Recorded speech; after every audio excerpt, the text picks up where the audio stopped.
ඔයා ජීවත් වෙන්නේ වර්ණවත් ලෝකයක. ඔයා භාවිත කරන හැමදේම වගේම ඔයාට පේන වටපිටාවේ හැම දෙයක්ම වගේ මොකක් හරි වර්ණයකින් යුක්තයි. ඔයා ලොකුවට හිතුවේ නැති වුණාට ඔයා වටා තියෙන මේ වර්ණ ඔයාගේ මනසට, ඔයාගේ මොළයට, ඔයාගේ ක්‍රියාකාරකම් වලට වගේම හැම දෙයකටම ලොකු බලපෑමක් කරනවා. ඉතින් ඔයාට නිතර පේන ප්‍රධාන වර්ණ 10ක් ඔයාගේ මනසට බලපාන්නේ කොහොමද කියලා දැනගන්න මේ වීඩියෝ එක බලන්න. රතු පැහැය ශක්තිය හා උද්දීපනය වැඩි කරනවා. රතු පාට කියන්නේ මිනිස් මොළය උත්තේජනය කරන වර්ණ වලින් එකක්. ඒක හෘද ස්පන්දන වේගය වැඩි කරනවා. ඇඩ්‍රිනලින් වැඩි කරනවා. හදිසි හැඟීම් ඇති කරනවා. අනතුරු ඇඟවීම් වලට, හදිසි අවස්ථාවලට, හදිසි වෙළඳාම්, සේල් වගේ දේවල් වලට රතු පාට යොදා ගන්න ඒකයි. රතු පාට කියන්නේ ක්ෂණිකව ඔයාගේ අවධානය ගන්න පාටක්. මනෝවිද්‍යාවට අනුව රතු පාට කියන්නේ ජව සම්පන්න, උද්‍යෝගීමත්, ආක්‍රමණශීලී තත්වයක් ඇති කරන වර්ණයක්. ආදරය වගේම උද්වේගී සිතුවිලි ඇති කරන්නත් විප්ලවකාරී අරගල දේශපාලන වැඩසටහන් වලටත් රතු පාට යොදා ගන්න ඒකයි. ඔයාගේ වටේ වැඩිපුර රතු පාට තිබුණොත් ඔයා නොසන්සුන් වෙන්නත් හේතු වෙන්න පුළුවන්. රතු පාට කියන්නේ ඔයාගේ ස්නායු පද්ධතියට පවා ලොකු බලපෑමක් කරන වර්ණයක්. ක්ෂණික අවධානයක් ගන්න තමයි රතු පාට භාවිත කරන්නේ. නිල් පැහැය සංසුම් බවක් ඇති කරනවා. නිල් පාට තමයි වඩාත්ම සංසුම් වර්ණයේ විදිහට හඳුන්වන්නේ. ඔයාගේ ආතතිය අඩු කරලා, රුධිර පීඩනය අඩු කරලා, හුස්ම ගැනීම මන්දගාමී කරලා, කාංසාව අඩු කරන්නත් නිල් වර්ණය හේතු වෙනවා. හුඟක් වෙලාවට රෝහල් වලට, තාක්ෂණික වෙළඳ වලට, ආයතන වලට නිල් පාට භාවිත කරන්නේ ඒකයි. නිල් කියන්නේ විශ්වාසය, ස්ථාවරත්වය වගේම සාමය ප්‍රකාශ කරන වර්ණයක්. ලානිල් පැහැය පැහැදිලි අහසක් වගේම විවෘතභාවය හා නැවුම් බව යන හැඟීමක් දෙනවා. තද නිල් පැහැය බැරෑරුම්කම හා වෘත්තීය භාවය ගැන හැඟීමක් ඇති කරනවා. ඔයා ඉගෙන ගන්න කාමරය, නිදන කාමරය වගේම ඔයාගේ කාර්යාලයත් නිල් පැහැයෙන් යුක්ත නම් ඔයාගේ මනසට ඒක ලොකු සහනයක්. කහ පැහැය සතුට හා සුබවාදී බව වැඩි කරනවා. කහ පාට හුඟක් වෙලාවට හිරුවෙලිය, ප්‍රීතිය, සතුට වගේම ශක්තිය එක්ක සම්බන්ධයි. ඔයාගේ මොළයේ සෙරොටොනින් මුදා හරින්නත් කහ පැහැය උත්තේජනයක් වෙනවා. එතකොට වෙන්නේ ඔයාගේ මනෝභාවය ක්ෂණිකව ඉහළ නැංවෙන එක. කහ පරිසරයක ඉද්දී ඔයාට සජීවී වගේම ප්‍රීතිමත් බවක් දැනේවි. ඔයාගේ නිර්මාණශීලීත්වය වැඩි කරන්නත් කහ පාට හේතුවක්. කහ පාට කියන්නේ රතු පාට වගේම උත්තේජනයක් කරන වර්ණයක් නිසා ඔයා වැඩිපුර කහ පාට පරිසරයක හිටියොත් ඔයාගේ කෝපය, කාංසාව වැඩි වෙන්නත් පුළුවන්. ඒ නිසාම වෙළඳ දැන්වීම් හා අනතුරු ඇඟවීම් පුවරුවලත් රතු පැහැයට පස්සේ තිබෙන වර්ණය තමයි කහ. කොළ පැහැය සමබරතාව හා විවේකය ඉස්මතු කරනවා. කොළ පාට කියන්නේ සොබා දහමේ වර්ණය. සමගිය, නැවුම් බව එක්ක කොළ පැහැය හුඟක් සම්බන්ධයි. ආරක්ෂාව හා වර්ධනයත් කොළ පැහැයෙන් නියෝජනය කරන නිසා ශරීරය හා මනස දෙකටම සංසුම් බලපෑමක් ඇති කරන්න කොළ පාටට පුළුවන්. ඔයා ඉන්නේ කොළ පාට පරිසරයක නම් ඔයාගේ ආතතිය අඩු වෙනවා. ඔයාගේ මාංශ පේශි ලිහිල් වෙනවා. භාවනා කරන ස්ථානවලත් කොළ පැහැය යොදා ගන්න ඒකයි. වනාන්තරවල භාවනා කරන්නත් එක හේතුවක් තමයි මේ කොළ වර්ණය. ඒ වගේම කොළ කියන්නේ ඇස්වලට මෘදු වර්ණයක්. ඒ නිසාම ඔයාගේ තෙහෙට්ටුව අඩු කරන්නත්, ඔයාට ප්‍රබෝධමත් හැඟීමක්, ස්ථාවර බවක් ඇති කරන්නත් කොළ වර්ණයට පුළුවන්.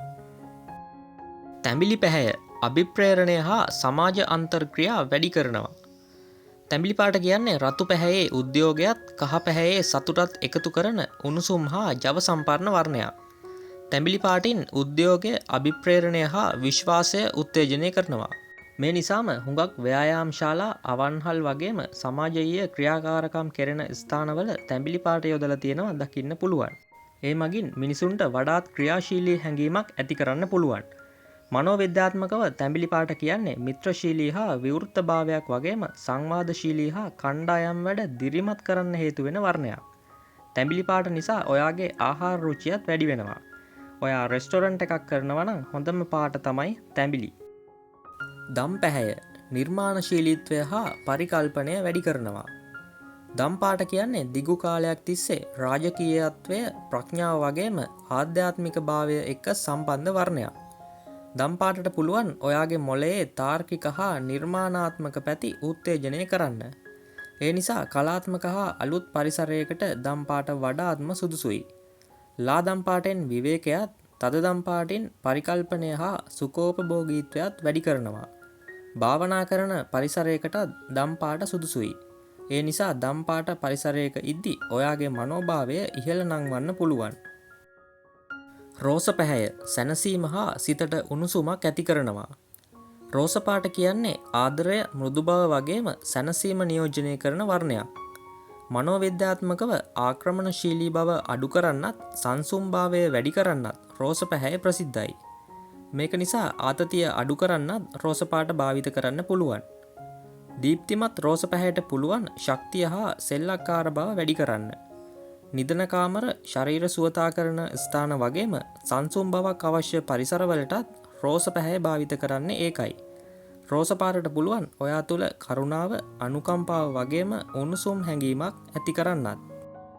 කළු පැහැය බලය හා ගැඹුර වැඩි කරනවා. කළු පාට කියන්නේ බලය සංකීර්ණත්වය විශ්වාසය වගේ හැඟීම් ඇති කරන ශක්තිමත් බලවත් වර්ණයක්. කළු පාටට පුළුවන් ගැඹුරු හා අභිරහස් හැඟීමක් ඇති කරන්න. කළු පාට පරිසරයකට පුළුවන් බැරෑරුම් හා තීව්‍ර බවක් ඇති කරන්න. ඒ වගේම ඔයාට ආරක්ෂිත බවක් වැදගත් බවක් එකතු කරන්නත් කළු පාට හේතුවක්. හුඟක් සුඛෝපභෝගී හා මිල අධික භාණ්ඩ වෙළඳනාම වගේ දේවල් වලට කළු පාට යොදලා තියෙන්නේ ඒකයි. ඒත් කළු පැහැයෙන් ආලෝකය අවශෝෂණය කරන නිසා කළු පැහැය වැඩි වුණොත් දුක හා විරෝධය පිළිබඳ හැඟීමක් ජනනය කරන්නත් පුළුවන්. නිවැරදිව භාවිත කළොත් කළු පාට කියන්නේ නිර්භීත වැදගත් හා විශ්වාසය පෙන්වන වර්ණයක්. සුදු පැහැය පැහැදිලි හා නැවුම් බව වැඩි කරනවා.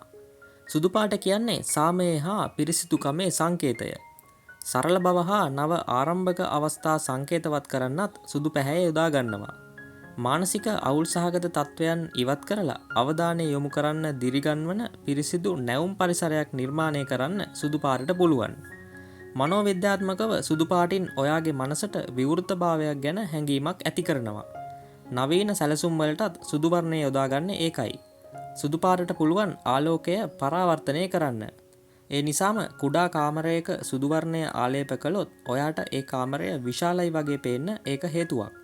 ඒත් සුදු පාටින් උදාසීන හැඟීමකුත් ඇති කරනවා. තනිකරම සුදු පසුබිමකට පුළුවන් ඔයාට සීතල හා හිස් බවක් ඇති කරලා ඔයාගේ මනස ව්‍යාකූල කරන්න. දුඹුරු පැහැය ස්ථාවරත්වය හා පදනම සපයනවා. දුඹුරු පාට කියන්නේ සැනසීම විශ්වාසය හා ආරක්ෂාව පිළිබඳ හැඟීම් ඇති කරන වර්ණයක්. දුඹුරු පාට දැක්කම ඔයාට පස් හා දැව මතක් වෙයි. මනෝවිද්‍යාත්මකව දුඹුරු පාට කියන්නේ ඔයාගේ මනසේ ස්ථාවර භාවයක් ඇති කරලා කාංසාව අඩු කරන්න හේතු වෙන වර්ණයක්. දුඹුරු පාට උණුසුම වගේම සුව පහසුව වැඩි කරන නිසා කැෆේ, නිවාස, පුස්තකාල වගේ තැන්වල වැඩිපුර භාවිත වෙනවා. දුඹුරු පාට කියන්නේ විශ්වාසය වගේම අවංකභාවයත් වැඩි කරන වර්ණයක්. ඔයාට සැහැල්ලුවෙන් ඉන්න ඕනේ නම් දුඹුරු පාට වටපිටාවක් වඩාත්ම සුදුසුයි. අපි මේ අරගෙන ආවේ ප්‍රධානම වර්ණ 10ක් ඔයාගේ මනස වෙනස් කරන්නේ කොහොමද කියන එක ගැන.